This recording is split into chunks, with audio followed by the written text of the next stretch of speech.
Anong gusto mong ulam? Gulay! Tinanong ko lang siya pero wala naman talaga siyang choice. Samahan niyo ako magluto ng pinakamabilis na gulay. Ang kalabasa at sitaw na may gata. Ito na nga, pupunta lagi tayo sa palengke. Basa pa ang kalin. Nasa palengke agad tayo niyan kasi napakalapit lang. Kumuha agad ako ng kalabasa at ilang-ilang mga sitaw. Siyempre magdadagdag pa tayo ng konti dyan. Kukuha agad tayo ng sibuyas, bawang, maya-maya.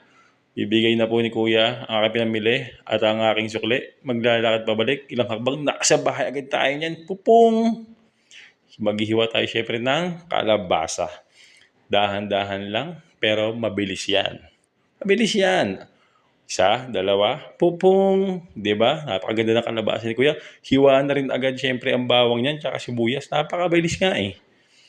Nilagay agad ang giniling. Nilagay ng asin at paminta. Hinugasan ng mga gulay. Ginisa agad ang bawang at sibuyas. Maya-maya, ilalagay ko na rin ang kalabasa. Siyempre, gigisa yan. Lalagyan natin ng gata. Magdadagdag pa tayo ng konting tubig. Tatakpan. Napakabilis na paglalaro. Laro-laro lang. Maya-maya, asin at paminta. Tatakpan. Laro ulit. Ito ang pinakamabilis na kalabasa at sitaw at mabilis na paglalaro sa aking mga anak. Gulay! Salamat!